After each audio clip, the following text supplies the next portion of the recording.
অন্যান্য দিনের তুলনায় আজকের দিনটা একটু ভালো ছিল। এত কর্মব্যস্ততার মধ্যেও আজকের দিনটা কিন্তু খুবই ভালো লাগছিলো। জানি না কেন সচরাচর এরকম ঠিক হয় না।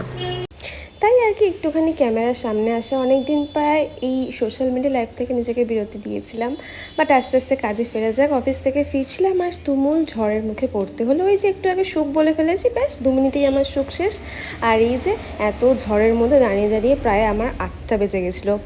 তারপরে ধর্মতলা আস্তে আস্তে আস্তে দেখলাম যে মেঘ সরে গেল, বাট ওই আর কি বাসে যেটুকুনি বসেছিলাম আমার অর্ধেকটা তো ভিজেই গেছে। তো তাড়াতাড়ি করে এসে ঘরের জানলাগুলো খুলে দিলাম। প্রায় অনেকক্ষণ বন্ধ থাকা ঘরটা খুবই গরম হয়ে গেছিলো। আজকে ডিনার কিছু করতে পারিনি বলে একটু রোল খেলাম। আর তারপরে এই যে অনেকগুলো পার্সেল এসেছিলো, বসে বসে আনবক্স করলাম। কত দিন ধরে পার্সেলগুলো জমেছিলো, করাই হয় না। এগুলো তো প্ল্যান কন্টেনার, আমার নতুন নতুন অনেক গাছের শখ হচ্ছে, তো সেইগুলো নিয়েছিলাম মিশো থেকে। কোয়ালিটি ভালোই ছিল। তারপর তো এতই হালকা একটা পার্সেল এসেছে, বুঝতেই পারছিলাম না আদেও কিছু এসেছে কি না। যাই হোক, আমি একটাই প্রথমবার একটা ইয়াররিং ব্র্যান্ড থেকে ইয়াররিংস নিয়ে এসেছি, বেসিক্যালি একটা ইনস্টাগ্রাম পেজ থেকে বলতে পারো।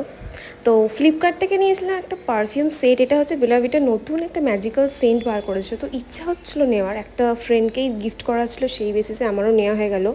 আর এটা হচ্ছে সেই ইয়াররিংটা খুবই ভালো এসছে, মানে আমি এক্সপেক্টই করি না তো ভালো আসবে। সো পারফিউমটা তো ওই বন্ধুটা বললো নাকি বেশ ভালোই, প্রত্যেকটা গন্ধই নাকি একদম মানে ডিফারেন্ট। এটা তোমরা দেখতেই পাবো, খুবই ইউনিক একটা প্যাকেজিং, তোমরা পারলে ট্রাই করতে পারো। সো আবার দেখা হবে পরের ভিডিওতে, বাই।